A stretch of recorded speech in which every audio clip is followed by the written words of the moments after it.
చెంచులక్ష్మి అమ్మవారిని ఇక్కడ కూర్చోబెట్టి చెంచులక్ష్మి అమ్మవారిని వెంటబెట్టుకొని ఈ యొక్క గుహ మార్గం ద్వారా వస్తూ ఉన్న సమయంలో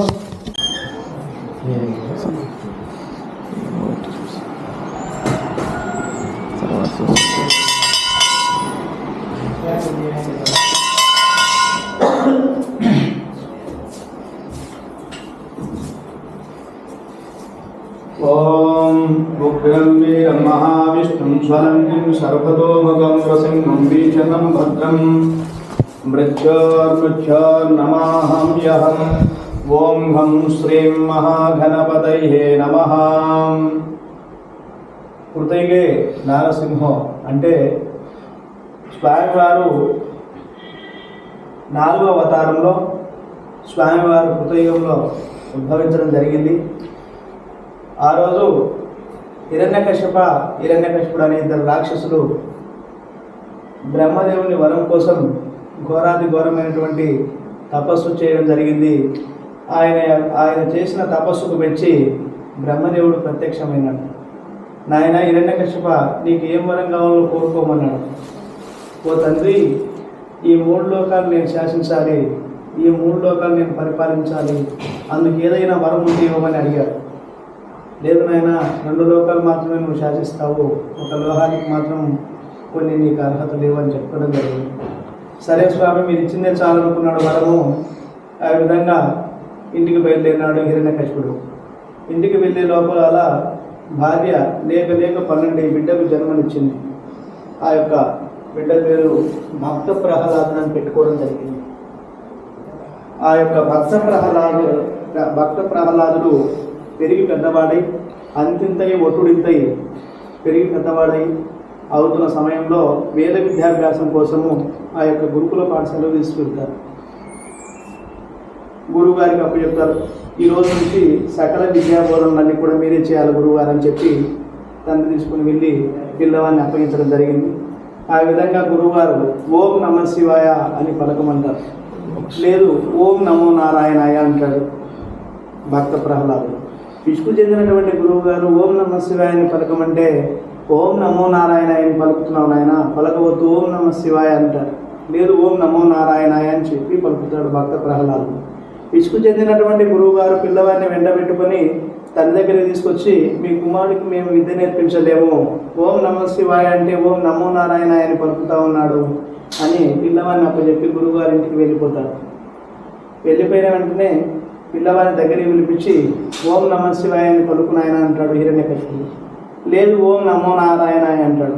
ఆ విధంగా నేను చెప్పినటువంటి మంత్రాన్ని పలకకుండా ఈ విధంగా చేస్తున్నాడని ఘోరంగా హిరణ్యకశిపుడు చిత్రహింసలు చేయడం జరిగింది.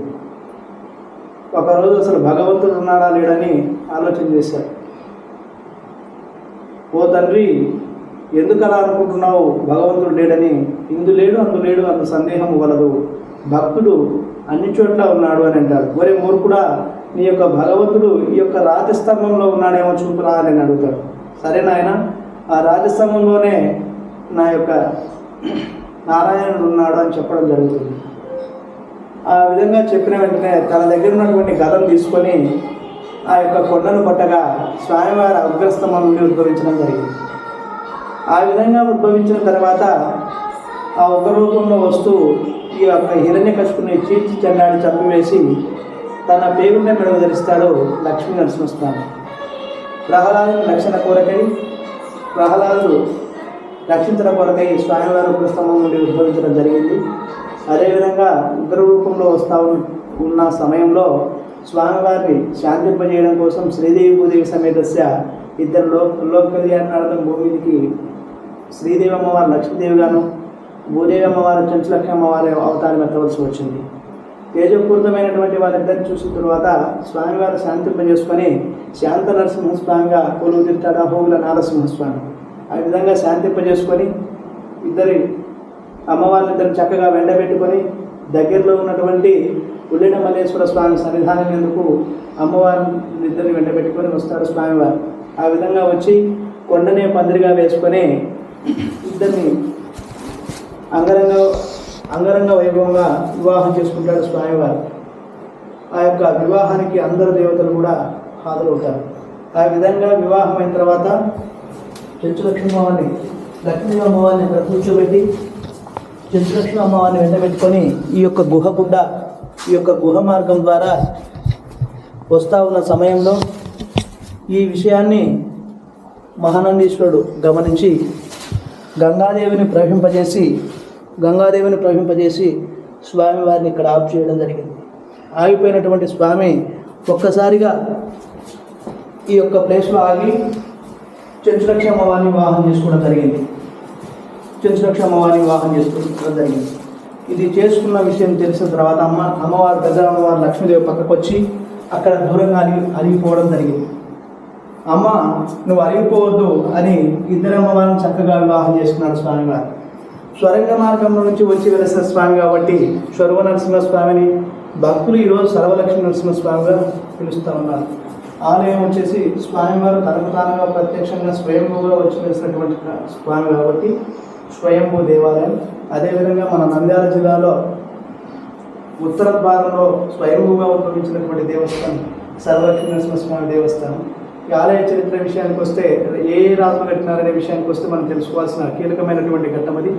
1123 సంవత్సరంలో కాకతీయ సామంతరాజులైనటువంటి మొదటి ప్రతాపరుద్రుడు మన రుద్రవరం గ్రామాన్ని సంస్థానంగా చేసుకొని అహోబిలం దేవాలయం, దిగువ అహోబిలం దేవాలయం కట్టిస్తూ వచ్చే సమయంలో అప్పుడు 1123లో ఆ దేవస్థానం ఎప్పుడు కట్టించాడో ఈ స్వామివారికి అప్పుడు పునఃప్రతిష్ఠ చేశాడు మొదటి ప్రతాపరుద్రుడు. కొంతకాలం తర్వాత కనుమరుగైపోయింది. అంటే తిరిగి 1515వ సంవత్సరంలో సాక్షాత్తు శ్రీకృష్ణదేవరాయలు వెళుతూ ఈ యొక్క మార్గం మధ్యన ఈ యొక్క గుడి దగ్గర ఉన్నటువంటి కింద ఒక చెట్టు కింద కూర్చోవడం జరిగింది. అక్కడ భోజనం చేసిన తర్వాత రాజువారు కొద్దిసేపు నిద్రపోయినారు. ఆ నిద్రించే సమయంలో స్వామివారి సింహరూపంలో తొక్కుంటా పోవడం జరిగింది శ్రీకృష్ణదేవరాయల్ని. ఉలిక్కి పడినటువంటి శ్రీకృష్ణదేవరాయలు ఒక్కసారిగా చేసి ఇక్కడ అన్ని సింహాలు వస్తున్నాయి, సింహాలు నన్ను తొక్కుంటూ పోతున్నాయని చెప్పగా అక్కడ ఉన్నటువంటి గ్రామస్తులను వివరణ కోరగా గ్రామస్తులు రాజుగారు ఇక్కడ పాడుకున్నటువంటి ఒక నరసింహస్వామి క్షేత్రం ఉంది, చూద్దాం రండి అని తీసుకుని పైకి రావడం జరిగింది. ఆ విధంగా స్వామివారు ఆధీన వ్యవస్థలో ఉన్నటువంటి పరిస్థితులంతా చూసి తన మనసులో చలించిపోయి ఇక్కడ దేవస్థానం నిర్మించాలని అనుకున్నాడు రాజుగారు. ఆ విధంగా 1518 నుండి 1519 వరకు అహోరాత్రులు శ్రమించి స్వామివారికి మండపము, కోనేరు, పాతమెట్లు తవ్వించడమే కాకుండా స్వామివారికి 22 ఎకరాల పొలాన్ని విరాళంగా ఇచ్చిన ఘనత కూడా శ్రీకృష్ణదేవరాయలు. ఇది స్వామివారి యొక్క రాజుల చరిత్ర. స్వామివారి యొక్క మహత్యం అంటే మనకు ప్రతి శనివారం రోజున స్వామివారికి విశేషమైనటువంటి పర్వదినం కనుక ఆ రోజు స్వామివారికి అభిషేకము, ఆకు పూజ, కుంకుమార్చన, పూలంగి సేవ మరియు నవగ్రహ పూజలు అన్నీ కూడా జరుగుతాయి. స్వామివారికి విశేషమైనటువంటి రోజు శనివారం రోజున మాత్రమే ఇవి జరుగుతాయి. అదేవిధంగా ప్రతి పౌర్ణమి, ప్రతి స్వాతి నక్షత్రం రోజున స్వామివారికి విశేషంగా అంగరంగ వైభవంగా స్వాతి నక్షత్రం దినమున స్వామివారి కళ్యాణ కార్యక్రమం జరుగుతుంది. అదేవిధంగా స్వామివారికి ప్రతి నెలలో వచ్చేటువంటి ఏకాదశి పర్వదినం పురస్కరించుకొని ఏకాదశి మహాత్మ్యము, ఆ యొక్క స్వామివారికి సంబంధించినటువంటి విశేషమైనటువంటి పూజా కార్యక్రమాలు కూడా చేస్తూ ఉంటాము. అదేవిధంగా స్వామివారి యొక్క మహత్యానికి వస్తే మనం మనసులో ఏదైనా ఒకసారి అనుకున్న విషయం ఒక్కసారిగా అనుకున్నట్లయితే తన చుట్టూ తాను 3 చుట్టూ ప్రదక్షిణ చేసుకున్నట్లయితే తప్పనిసరిగా కోరిన కోరిక ఏదైతే కోరుతామో అది కొమ్ము బంగారంగా నెరవేర్చు స్వామి లక్ష్మీ నరసింహస్వామి. జై లక్ష్మీ నరసింహస్వామి గోవింద గోవింద. స్వామి ఇక్కడ నుంచి ఏదో దారి ఉందన్నారు, అది నిజమేనా స్వామి? గృహ అదే ఎక్కడి వరకు ఉంది ఇది దారి అనేది? 9 నవనరసింహ క్షేత్రాలకు దారి సార్. ఇది అహోబిలం వరకు సొరంగ మార్గం. అవునా? ఇప్పుడు లేదు కదా? ఇప్పుడు అంటే మునీశ్వరుడు దేవుడు సొరంగం అట్టే ఉంది సార్. మనసులు పోవడానికి ఏం లేదు. స్వామి వచ్చినటువంటి సొరంగ మార్గం ఇప్పటికీ. ఓకే.